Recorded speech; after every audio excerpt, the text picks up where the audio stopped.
الہی دے مجھے طرز تکلم میری آواز کو تو روشنی دے، الہی دے مجھے طرز تکلم میری آواز کو تو روشنی دے، مجھے افکار صالح کر عطا تو میری تحریر کو روشنی دے۔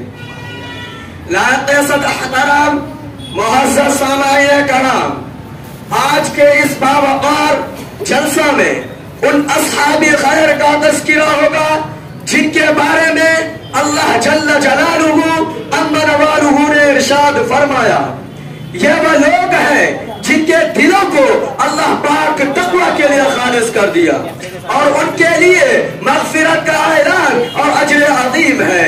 نیز سرور کائنات صلی اللہ علیہ وسلم نے پیاری زبان سے فرمایا، میرے صحابہ ستاروں کی مانند ہے، جس کی بھی اقتدا کرو گے راستہ پا جاؤ گے۔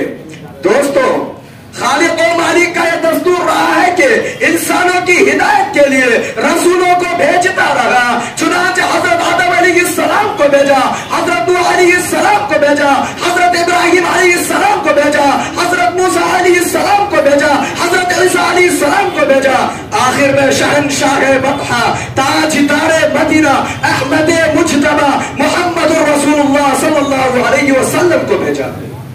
اب نبیوں کا سلسلہ ختم، رسولوں کا سلسلہ ختم، قیامت تک کوئی نبی آنے والا نہیں، یہ دین آخری دین ہے، یہ شریعت آخری شریعت ہے، یہ مذہب آخری مذہب ہے۔ یہی وجہ ہے کہ اللہ پاک آپ صلی اللہ علیہ وسلم کے صحابہ کی وہ پاکیزہ مقدس جماعت عطا فرمائی جس نے مذہب اسلام کو زندہ کرنے اور پھیلانے میں تن من دھن کی بازی لگا دی۔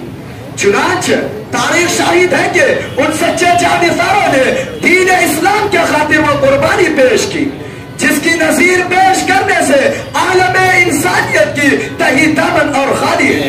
یہ وہ صحابہ ہیں جنہوں نے حکم خداوندی پیغام محمدی کو عام کرنے کے لیے گردنیں کٹا دے، عورتوں کو بیوہ، بچوں کو یتیم کر دیا۔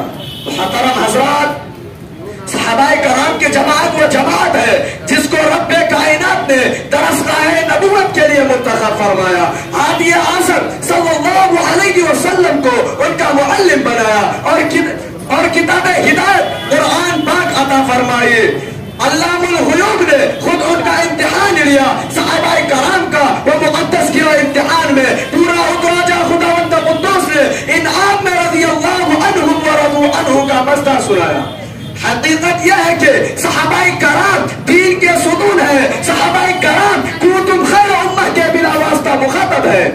دوستو، صحابہ پاک باز ہے، ان کا قلوب تقوی طہارت سے لبریز ہے۔ قرآن پاک میں جا بجا اللہ نے ان کی تعریف فرمائی، کہیں فرمایا اولئک هم المفلحون، کہیں فرمایا اولئک هم الراشدون، کہیں فرمایا اولئک هم الصادقون، کہیں فرمایا اولئک هم الفائزون۔ حدیث پاک رسول عربی صلی اللہ علیہ وسلم نے فرمایا، بخاری شریف کی روایت ہے، اگر تم میں سے کوئی شخص احد پہاڑ کے برابر سونا خرچ کرے تو وہ صحابہ کے ایک پاؤں کے برابر نہیں۔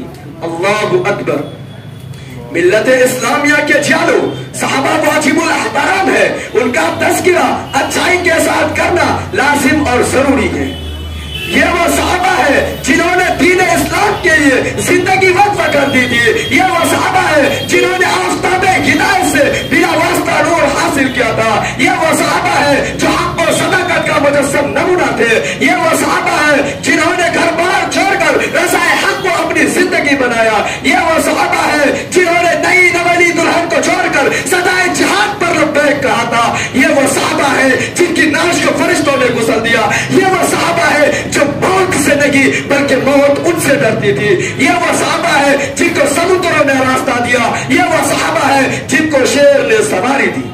یہی وجہ ہے کہ دربار رسالت سے اصحابی قد نجوم کا مزدہ ملا۔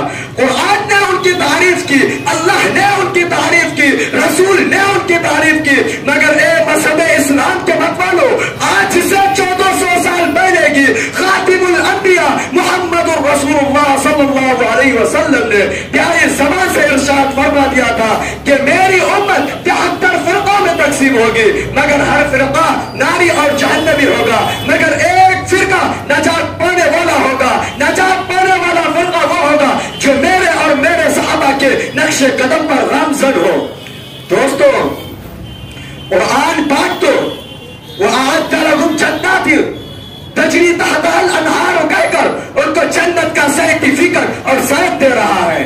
حیرت کا مقام ہے کہ دنیا کے سب سے مقدس کتاب قرآن پاک کو کنتم خیر امت اخرجت للناس کہہ کر ان کو خیر امت کے لقب سے نواز رہا ہے۔ قرآن پاک تو رضی اللہ عنہم ورضوا عنہ کہہ کر ان سے اللہ کی رضامندی اور خوشنودی کا اعلان کر رہا ہے۔ قرآن پاک تو وسلام علی عبادہ الذین اصطفیٰ کہہ کر ان کو منتخب اور چنندہ بندے قرار دے رہا ہے۔ دوستو آؤ ہم سب مل کر اس بات کا عہد کریں کہ صحابہ کے تقدس کی حفاظت کریں گے اور تعدم حیات اسلام کی پاسبانی کریں گے۔ دعا کیجئے کہ اللہ پاک خالق ارض و سما رب العلا نے پورے عالم کے مسلمانوں کو عقیدے کی سلامتی عطا فرمائے، دشمن طاقتوں اور باطل فرقوں اور ریشہ دانیوں کا خاتمہ فرمائے۔